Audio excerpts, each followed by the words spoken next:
Greetings, humans.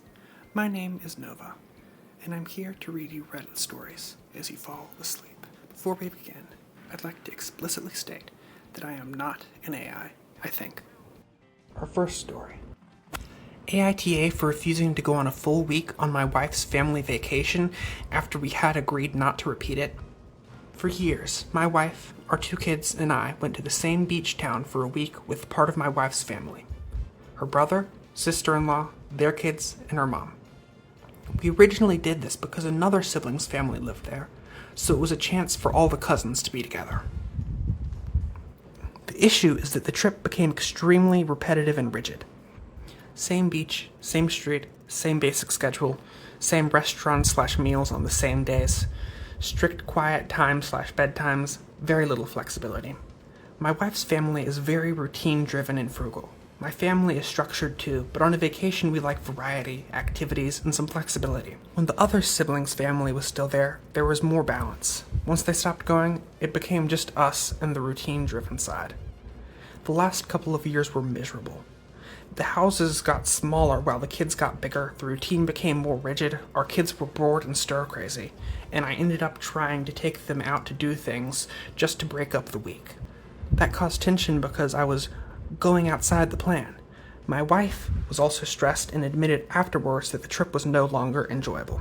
After the last trip, my wife and I had a long conversation and agreed we would not do the same vacation again. We talked about trying something different. Mountains, lake, different beach, really anything else. Recently, my wife handed me her phone and asked which vacation house was nicer. It was the same beach, same street, basically the same exact trip again. I was angry because I thought we'd agreed this was done. Her explanation is that her mom said this location is sentimental to her and that she wanted all the grandkids together there. Her brother's family agreed immediately. My wife says it was this or nothing, so she chose this because getting grandma and the grandkids together was important to her. She's already fully committed herself and our kids to going for the full week, and she assumed I would eventually just agree to go too. My issue is that I feel like her mom and brother made the decision. My wife accepted it, and I was informed after the fact. I told her I felt betrayed and isolated because we had already agreed as a couple not to repeat this trip. She keeps circling back to, "This is important to me. Why won't you just do it for me?" We've been fighting for a solid week about it, so I offered a compromise. I said that because it's become so important to her, I'd come for the last 2 nights. She has committed herself and the kids for the full week. Now she says that since she knows I don't want to be there, I've ruined it, and asks why I have to act like this. She has also brought it up around the kids, so now they know there is conflict. I'm not trying to stop the kids from seeing their grandmother. I'm not saying no to them going. I'm saying no to spending a full week of my vacation time repeating the exact same trip we already agreed was bad for our family. The top comment is from user AshlynM2. Not the Axel. But I'd probably just go and make plans with my kids to do whatever they/you want, and who cares whatever anyone else thinks. But I'd probably just go and make plans with my kids to do whatever they/you want, and who cares what anyone else thinks. Find stuff that you haven't done before. Go places you haven't gone before. And if her family has an issue with it, say it's your vacation too. And you and the kids are going to have fun. Maybe if they realize that you aren't just going to be a pushover and do what they want, they either, one, won't push you as much to go, or they'll just let it go. Make memories with your kids. Screw everyone else, lol.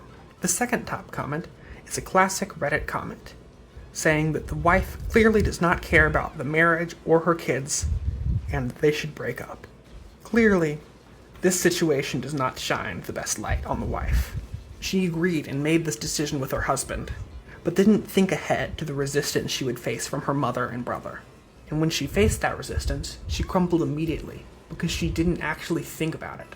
However, her word is her word. From what the OP has said here, she really should not be agreeing to go on this trip. Our final story, AITA for showing up underprepared to a hike and being put off with my friends for not warning me and also ditching me. By user In the Loud House. Genuinely need help understanding if we're mad for the right reasons. I'll change minor details here for discretion. I'm 31 female, had a friend group, similar ages, saying we'd like to get together to go for a hike for some time. We've scheduled, rescheduled, planned and unplanned babysitters and dog sitters, and we finally managed it. So I had been tossing out trail ideas. Something easy, single day. My two friends say, we'd like to just hike the trail right by our place. And they essentially tell me that it's a straight shot. We'll have a buddy drop us off on the other side of the hill, and we'll hike over, and essentially right back down into their neighborhood. 6 hours, start to finish. So my boyfriend and I show up, backpacks, basic snacks, water bottles. They show up on bikes. My boyfriend and I are a little confused. We thought this was a hike, for leisure, no rush, just sort of a 1 foot in front of the other type thing. They say it's no rush, they may beat us, but we're all just going back to the neighborhood. Plus there's a bunch of scenic lookouts where they'll stop and we'll catch up. Well, to no one's surprise, we get left behind pretty quickly. No cell service to be spoken of. We keep having to crowd off to one side for ATVs ripping down the path, but the longer we keep walking, one thing becomes clearer and clearer. This is not any kind of hiking trail. It's not built for this at all, despite that being the original idea. Eventually, we stop to rest and wind up chatting with these guys who've pulled over on their ATVs. They ask us where we're headed, and we tell them it becomes immediately clear that we have much further to go than originally intended. Several miles to go yet. The further we rode, the more astonished we became that anyone had expected us to do this on foot. It took us at least 15 minutes more to get there by ATV. We got back to the trailhead and realized it wasn't exactly right in the neighborhood like we'd been told, so we just started walking.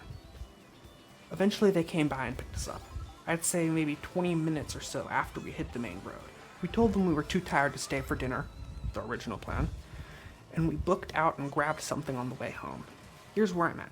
We're adults. I was clearly unprepared. No one should have been responsible for me. On the other hand, this trip was vastly misrepresented to us, and had I known, I would have told these people we didn't own mountain bikes, and to count us out. This was not a hike. We had vastly different ideas of what constitutes as a hike.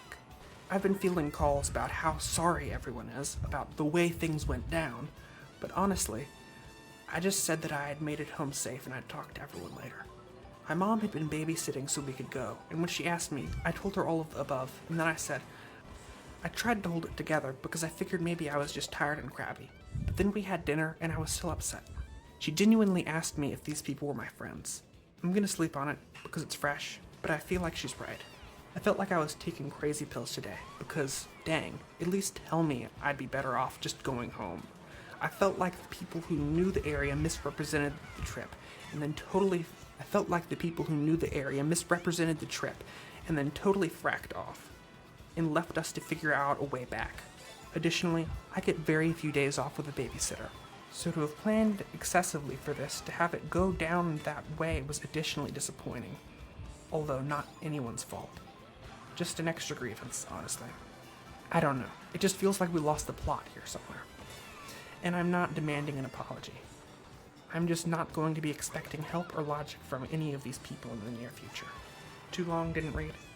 Today gave me a migraine, and I felt like a wet fart. Was I expecting too much, or is this legitimately insane? Edited to add, holy moly. I woke up with a lot of questions and support, and I can't thank you guys enough. I started replying to as many as I could get to, but now my household's waking up, so the wonderful boyfriend has gifts to open from the kiddos and I. Thank you very much for your guys' thoughts and advice. Happy Father's Day to those who celebrate. If you couldn't tell, this was posted on Father's Day 2026. The top comment is from user Wobringer. There's a lovely walking track not far from where I live I'd like to invite you to. It's in a place called Mount Panorama in Bathurst, where people walk it. They call it the Bathurst 500. Second top comment by user Gopher Gardner. Definitely not the axle, and not overreacting. I can't help but thinking if your boyfriend wasn't there, would they have done the same thing? You could have been injured by yourself, or worse. It is not a thing to invite someone to a hike, not tell them it's a wheeling trail, and then leave them behind to catch up. That's insane behavior that people do to someone they dislike. The issue with Reddit stories, including this one, for the most part, is that we only get one side of the story, one perspective. Sometimes you get the other party coming up in the comments, explaining their side, but that's really, really rare. So from the content we have, this person is absolutely not in the wrong. I mean, this is just insane. For all we know, though, they could be a terrible communicator and have just not read any of the texts from their friends about what the quote-unquote hike actually was. But from what they've said, I really doubt that is the case. Thanks for making it to the end of the video. Once again, my name is Nova, and I am not an AI.